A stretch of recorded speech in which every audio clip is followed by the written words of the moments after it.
ఇల్లు కట్టించుకునే వాళ్ళకి ఇది ఒక వరం. ఎందుకంటే మనం ఎక్కువసేపు స్పెండ్ చేసేది టైల్స్ మీదే. అండ్ ఆ టైల్స్ మీకు అన్నీ ఒక దగ్గర దొరుకుతున్నాయి అంటే ఇంకెంత బాగుంటుంది కదా. యూజువల్గా మనం మార్కెట్కి వెళ్ళి ఒక్కొక్క దగ్గర డిజైన్స్ చూస్తూ ఉంటాము, అది మీ టైం తినేస్తుంటుంది.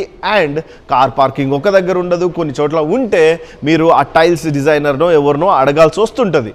బట్ ఇక్కడ మీరు అపర్ణ యూనిస్పేస్లోకి వస్తే మీకు కావాల్సినన్ని డిజైన్స్ మీ బడ్జెట్లో విత్ ప్రీమియంగా డిఫరెంట్ కంపెనీస్ తోటి చాలా ఉన్నాయి. అండ్ నాతో పాటు మనీష్ సార్ ఉన్నారు. హలో సార్, ఎలా ఉన్నారు? Hello sir, I'm good sir. Aparna వచ్చేసి మనకి వన్ స్టాప్ సొల్యూషన్ మొత్తం ఇది. ఎందుకంటే ఓకే, ఇక్కడికి వస్తే టైల్స్ ఉంటుంది, బాత్ అండ్ శానిటరీ ఉంటుంది, ఆర్ఎంసీ ఉంటుంది, యూపీసీ డోర్స్ అండ్ విండోస్ ఉంటాయి, అల్యూమినియం ఉంటుంది, కిచెన్స్, వార్డ్రోబ్స్, వాటర్ అన్నీ ఉన్నాయి మనకి. రైట్, ఒక ఇంటికి కావాల్సిన అన్నీ ఉంటాయి మన దగ్గర. ఇప్పుడు టైల్స్ గురించి చెప్దాం సార్. సో ఫస్ట్ మనం ఏం చూపిస్తున్నాం సార్ ఇప్పుడు? మనం వచ్చి డిజైన్ టైల్స్ మనకి ఓకే ఎలా ఉంటుందంటే నార్మల్గా ఓకే మ్యాట్ టెక్స్చర్ ఉంటుంది, దీనిపైన ఎంబోస్డ్ అయి ఉంటుంది మనకి ఫ్లవర్. చూడండి, ఫీల్ కావాలి మీరు ఒక్కసారి దగ్గరకు వస్తే మీకు అర్థమవుతుంది. ఇదంతా ఇండివిజువల్ గా డిజైన్ చేసినట్టే ఉంది. ఇది బేస్ స్టైల్ మీద మనకి ఫ్లవర్ పంచ్ వచ్చేస్తుంది బయటికి. రైట్, గమ్ ఫినిష్ లాగా ఉంటుంది. రైట్, సేమ్ ఇలాగనే మనకి కలర్ ఆప్షన్స్ కూడా ఉంటుంది. రైట్.